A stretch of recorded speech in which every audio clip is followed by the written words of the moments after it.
Di sini, gue bakal ngajarin kalian gimana sih caranya gue pribadi itu ngatur duit. Jadi gue bakal kasih frameworknya. Ini simple banget ya. Jadi cara ngatur duit tanpa ribet. Jadi nggak pusing kayak orang lain ngajarin ke kalian. Gue bakal ajarin apa yang sendiri gue praktekin untuk bisa tracking aset gue dan cara gue personal ngatur duit. Di video kali ini ya, gue bakal ngajarin kalian langsung straight to the point. Jadi nggak bertele-tele, nggak bullshit. Gue nggak akan giring opini kalian ke suatu produk keuangan. Karena gue jujur aja di sini gue nggak butuh duit endorse. Dan di sini gue cuma pengen bantu kalian supaya kalian dapat gambaran ya gimana caranya bisa ngatur duit. Dan mungkin yang gue akan ajarin sini berbeda dengan yang diajarin sama orang-orang lain, terutama financial advisor, karena mereka suka yang kasih yang ribet-ribet. Kenapa? Karena kalau orang tahu cara yang simple, mereka nggak dibayar lagi. Jadi mereka akan kasih gimana pun caranya. Oh, investasi sini, sana sini, sana sini. Di sini gue akan kasih tahu cara yang paling simpel aja dan yang gue praktekin pribadi. Lu nggak perlu repot-repot bayar uang per jam untuk financial advisor buat ngasih tahu kalian tentang cara keuangan. Karena di sini lu tinggal modal kuota aja, modal internet, lu bisa dengerin apa yang gue ngomong. Nah, balik lagi, gue selalu ngomongnya ya, di beberapa video belakangan ini, kalau misalnya lu mau dengerin suatu orang, lu lihat bibit bebet bobotnya. Lu lihat nih orang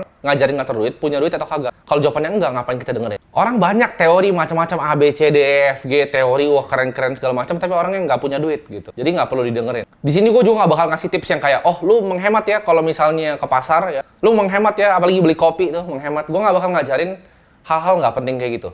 Gue akan kasih yang praktikal dan kalian bisa langsung lakuin untuk improve kehidupan kalian. Yang pertama ya, basis dari cara gue personal itu ngatur uang adalah gue punya tracker aset per bulan. Maksudnya apa? Jadi gue punya semacam balance sheet personal gue.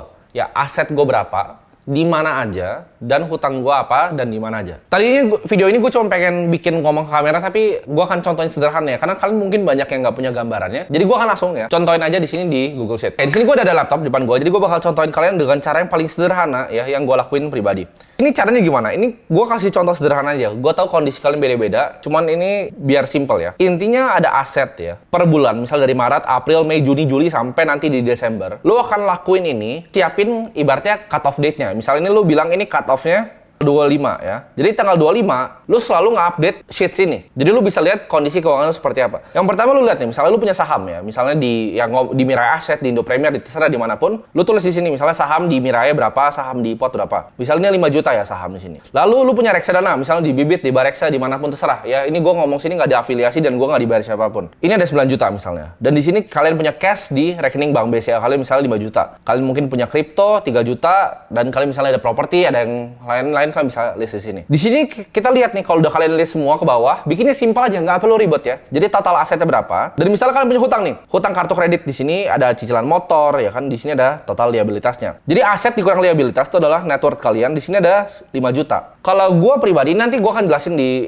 prinsip gue selanjutnya. Prinsip gue pertama dalam mengatur uang adalah gue itu orang yang kalian boleh ngomong gue kuno, lu boleh ngomong gue misalnya, oh lu nggak ngerti karena pengusaha properti ada yang mainin leverage segala macam. Gue percaya kata-kata dari Charlie Munger ya. Jadi 3L yang bisa bikin seorang lelaki jadi miskin. Yang pertama itu adalah ladies, cewek. Kedua, liquor, minum-minuman. Dan yang ketiga adalah leverage atau hutang. Jadi gue tuh punya konsep yang agak aneh. Jadi orang banyak bilang, kan lu pengusaha bang, misalnya lu mau beli mobil, bagusan lu misalnya bahkan cicil KPR 1 tahun atau 2 tahun karena uangnya lu bisa putar lagi. Betul, ya. Gue tahu jelas dan gue tahu tuh sebenarnya kalau secara matematika itu lebih efisien. Tapi prinsip balik lagi, ini yang gue mau ngomongin cara ngatur duit adalah cara ngatur duit gue. Yang gue suka adalah dengan ngatur duit, gue tuh nggak suka hidup berhutang. Jadi gue nggak punya hutang. Gue kalau mau beli rumah nanti segala macem, gue nggak akan pakai hutang. Gue beli mobil tuh nggak pernah hutang, selalu cash keras. Gue nggak pernah berhutang. Balik lagi, itu prinsip masing-masing. Tapi ini kalau kalian mau dengerin gue, ini cara gue. Jadi hutang ini bakal gue hilangin secepat mungkin. Jadi daripada gue nambahin aset investasi gue bakal sikat semua. Mau hutang kartu kredit, hutang cicilan motor, hutang cicilan rumah, itu bakal gue sikat pertama. Karena gue mau hidup tanpa hutang. Dari situ, lu tinggal update sheet sini. Lu update sheet sini, nanti kan ada totalnya tuh ya, dari Maret, April, Mei, Juni, Juli. Apakah angka itu membesar atau mengecil? Jadi kalau misalnya dari sana, kayak seorang bisnis, jadi kalian harus treat diri kalian adalah sebuah bisnis. Kalau misalnya, oke, dari Maret ke April ini turun. Oke, apa yang gue lakukan salah? Apakah investasi gue di instrumennya salah? Apakah waktu itu memang ada kejadian black swan, ada drawdown di investasi gue? Apakah hutang gue ini nggak terkontrol? Apakah spending gue terlalu besar? Atau apa nih? Jadi kalau kalian punya aset tracker ini, kalian percayalah, ini kalian bakal kecanduan untuk ngisi ini tiap tanggal 25 misalnya cut off ya. Jadi kalian isi di tanggal tiap bulan yang sama. Nanti begitu ini udah Maret ya kan, kalian lihat April, Mei, Juni, Juli, Agustus. Di Agustus uang kalian tuh, wah, kalian bisa lihat tuh, uangnya kok naik gitu. Setiap bulan kok aset gue meningkat. Nah, itu kalian bakal senang, kalian bakal lebih gigih untuk ngelakuin ini gitu. Jadi yang pertama, lu punya gambarannya dulu tentang aset lu berapa yang jelas secara detail. Semua akunnya ditambahin. Lu mau di bank sini, sekuritas sini, tambahin semuanya jadi satu biar lu tahu jelas angkanya berapa. Nah, gue kan bahas poin gue tentang hutang ya, karena menurut gue punya pandangan yang sangat berbeda dari orang lain. Banyak yang suka misalnya main saham bahkan pakai leverage, banyak yang suka bikin misalnya kos-kosan, kalau misalnya properti itu pasti menggunakan leverage. Nah, tapi kalau gue punya pandangan yang berbeda. Karena gini, prinsip gue, misalnya gue analisa bahkan bisnis yang nggak punya hutang atau manusia yang nggak punya hutang itu nggak bisa bangkrut. Gue ulangin sekali lagi, orang yang nggak punya hutang itu susah untuk bangkrut atau bahkan nggak bisa untuk bangkrut. Kenapa? Karena nggak ada hutangnya. Gitu. Tapi sedangkan orang yang punya hutang itu bisa bahaya. Suatu saat nih dia ambil misalnya rumah yang dia kiranya tadinya dia mampu. Tapi begitu ada situasi seperti COVID, ada situasi yang lain, startup kena hantam, tiba-tiba dia kena layoff. Yang dulu tadinya income-nya suami istri, sekarang suaminya hilang income-nya dan cicilannya masih tinggi. Nah, itu pasti banyak banget yang ngalamin. Jadi kalau ini pandangan pribadi gue, apalagi tentang misalnya tempat tinggal ya. Banyak yang bilang bahwa sewa itu adalah buang-buang uang. Menurut gue enggak. Ada alangkah baiknya kalau misalnya kita bisa sewa kalau kita memang belum mampu untuk beli rumah. Ya gue nggak bilang ya, gue tahu kemampuan finansial orang beda-beda. Gue nggak bilang bahwa beli rumah selalu harus dengan cash. Tapi maksud gue, jangan ambil KPR yang kita nggak mampu. Yang kita income-nya berapa, ambil KPR-nya tuh di luar kemampuan kita. Itu akan bikin hidup kita jadi sengsara ke depannya. Sewa itu nggak buang-buang uang ya. Jadi kalau misal kalian lihat rumah, misal contoh di Gading Serpong. Rumah harga 3 miliar itu banyak yang sewain cuma 50-60 juta. Itu yield-nya di bawah 5%. Jadi kalau misalnya kita mau bandingin antara sewa dan beli, lo harus hitung yang namanya total unrecoverable cost of renting-nya sama total unrecoverable cost of owning. Jadi uang yang hilang kalau lo beli rumah sama uang yang hilang kalau lo sewa. Kalau sewa kan gampang, uang sewa. Kalau beli rumah itu banyak faktornya. Contohnya ada perbaikan, segala macam, ada pajak. Banyak ya. Faktornya banyak. Jadi beli rumah tuh nggak cuma lu beli rumah terus happy. Nggak. Banyak biaya-biaya yang keluar juga dari sana. Termasuk bunga yang lu bayar ke bank. Nah, tapi itu mungkin bisa satu video berbeda lagi. Jadi gue nggak mau bahas tentang sewa dan rumah di sini, tapi gue kasih gambarannya bahwa it's okay kalau misalnya memang belum mampu untuk ngekos, untuk sewa. It's totally fine. Kalian nggak perlu dengerin orang karena kondisi keuangan adalah kondisi kita sendiri. Sama kayak misalnya, gue tadi ngomong kartu kredit gitu kan. Gue kan sikat terus kartu kredit. Kalau gue pribadi, disclaimer, gue pakai kartu kredit. Tapi fungsi kartu kredit gue agak sedikit berbeda sama orang lain. Biasa orang pakai untuk belanja, untuk foya-foya spending. Kalau kartu kredit gue pakai untuk memanfaatkan poin-poin dari bank untuk mendapatkan pesawat terbang gratis. Jadi biar gue misalnya business class atau first class, gue bisa terbang gratis pakai poin dari KrisFlyer. Gue anggap kartu kredit itu sama kayak kartu debit. Ya, jadi setiap bulan itu gue bayar lunas. Jadi gue nggak pernah, ibaratnya ada hutang sedikit pun, gue nggak pernah bayar bunga di kartu kredit gue. Kartu kredit gue sama dengan kartu debit yang dimanfaatkan untuk dapat poin. Beda di sana. Jadi kalau tanya pakai atau enggak, jawabannya gue pakai. Nah, itu kan step pertama adalah lu punya aset tracker, ya. Step pertama lu punya aset trackernya. Nah, kita kan bahas step kedua. Setelah lu udah bisa lihat nih, ya kira-kira aset lu naik atau turun. Di sini kan ada yang banyak yang ngajarin kalian cara misalnya, cara ngatur duit, cara budgeting yang paling terkenal di dunia adalah 50-30-20 rule. Artinya 50% itu dipakai untuk kebutuhan sehari-hari, 30% itu dipakai untuk gaya hidup, 20% untuk investasi. Tapi menurut gua ini nggak sepenuhnya benar. Kenapa? Ya, mungkin untuk income yang let's say 10 juta, 20 juta, bahkan 50 juta ini work well gitu. Tapi gua suka pakai yang namanya spending cap. Ya, jadi ini tips nomor 2 gue. Jadi yang gue ngomongin di sini itu kalian bakal banyak nggak dengerin di tempat lain karena ini adalah konsep yang gue pakai sendiri. Jadi spending cap ini maksudnya apa? Kalau misalnya kita ganti rule-nya deh. Kita 20% untuk investasi ya. Misalnya lu punya uang 10 juta, kita pakai rule tadi. 2 juta untuk investasi, ya kan? 3 juta kita pakai untuk gaya hidup, misal ke mall dan makan di mall. 5 juta kita pakai untuk kebutuhan sehari-hari, uang dapur. Make sense nggak? Make sense. Tapi kita naikin angkanya sekarang di 100 juta. Investasinya 20 juta, 30 juta gaya hidup, 50 juta untuk biaya hidup. Nah, itu udah mulai sedikit nggak make sense. Lu naikin coba ke 300. Lu naikin ke 500 juta. Masa lu punya dapat income 500 juta, cuma 20%-nya lu tabung? Nah, bener atau enggak? Gitu. Jadi yang gue suka adalah pakai yang namanya spending cap. Gue nggak suka di persen-persenin. Misalnya nih, gue decide bahwa Timothy sebagai manusia, gue akan spending cuman misalnya 30 juta per bulannya. Udah, jadi dari sana gue mainnya dari sana. Gue bukan main dari persenan income gue. Jadi misalnya gini, gue dapat income 50 juta ya. 30 juta akan tetap gue pakai untuk spending gue 20 juta investasi. Nah, sedangkan kalau income gue naik ke 100 juta, spending gue capnya mentok juga tetap di 30 juta. 70-nya buat investasi. Ngerti nggak? Kalau misalnya income gue 500 juta per bulan, spending cap gue tetap 30 juta. Jadi gue akan naikin terus investasinya. Jadi spendingnya aja yang gue limit. Nah, dari sana ya gue punya budget, tinggal dilempar ke rekening bank lain. Jadi 30 juta itu lu taruh di rekening bank lain. Gue nggak pernah ngelakuin budgeting yang ribet ini untuk ke pasar gitu. Itu terlalu pusing. Atau yang suruh catat spendingnya. Gue tahu itu bagus untuk beberapa orang. Cuman kalau gue personally menurut gue nggak ada fungsinya. Kalau gue udah taruh nih, oke 30 juta untuk spending, ya udah 30 juta untuk spending. Sisanya semua gue investasiin. 30 juta ini mau dipakai untuk makan, untuk mau apa, itu terserah. Sama, misal kalian punya gaji 10 juta. Kalian decide, oke, gue mau spending 7 juta. 3 juta itu udah fix investasi, 7 juta ya terserah lo mau ngapain aja. Ya, terserah. Nah, tapi gimana caranya kita melakukan yang ibaratnya spending yang bikin kita happy? Nah, orang selalu bilang bahwa, oke, kalau lu punya hobi, ditekan, hemat. Itu financial advisor. Gue punya pandangan yang berbeda. Menurut gue, kalau kita punya misalnya hobi, contoh, hobi gue suka banget sama mobil. Dari kecil tuh, yang gue mimpi-mimpiin tuh cuma mobil. Jadi begitu gue punya uang, gue akan pasti beli mobil. Itu menurut gue nggak salah, selama masuk di spending cap kita. Jadi gini, contohnya, orang tuh semua punya satu hal yang mereka suka untuk spending. Misalnya nyokap gue itu suka banget kalau misalnya mau hadiah atau apa, dia selalu minta dibeliin giwang gitu, dia suka berlian. Tapi dia nggak gitu suka sama tas yang lain. Tapi dia suka banget misalnya sama anting gitu. Contohnya gue pribadi, gue suka banget sama mobil.